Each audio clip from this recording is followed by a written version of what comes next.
బ్రహ్మ సత్యం జగత్ మిథ్య అని అంటారు. బ్రహ్మ సత్యం జగత్ మిథ్య.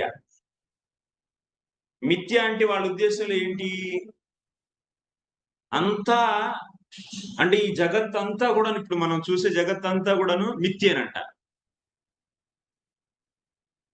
ఎలాగంటే ఇప్పుడు ఎవరన్నా తాడులో పాము చూస్తున్నాం అనుకో, పాము ఏంటి? మిథ్య, అక్కడ లేదు. కానీ మనం పాముని ఉందనుకుంటాం.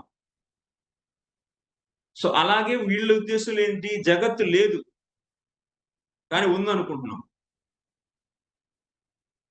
ఎలాగైతే మాయావాదుల ఫిలాసఫీ చెబుతున్నాను నేను. మాయావాదులు ఏమంటారు? ఇది తాడు. తాడులో ఏం చూస్తాం మనం? పాము చూస్తాం. దేనివల్ల? భ్రమ వల్ల. కానీ పాము అస్తిత్వం ఉందా? పాముకి అస్తిత్వం ఉందా? వాస్తవంగా లేదు. సో మిథ్య అంటారు వాళ్ళు పాముని. అలాగే వాళ్ళేమంటున్నారు?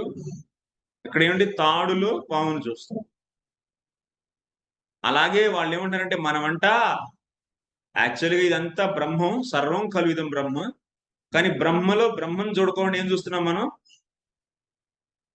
జగత్తు చూస్తున్నాం.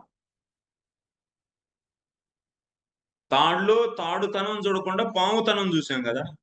అలాగే వాళ్ళేమంటున్నారంటే ఇది మొత్తం బ్రహ్మనే, కానీ బ్రహ్మంలో బ్రహ్మను చూడకుండా జగత్ చూస్తున్నాం. తాడులో తాడుతనం చూడకుండా తాడుత్వం చూడకుండా పాముత్వం చూస్తున్నాం గదా!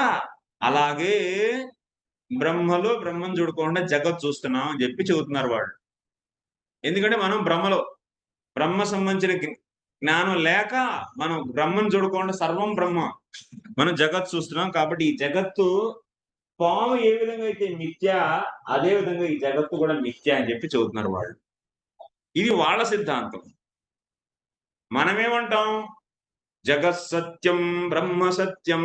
జగత్తు సత్యమే, బ్రహ్మ సత్యమే. జగత్ సత్యం, బ్రహ్మ సత్యం. ఇది మన ఫిలాసఫీ.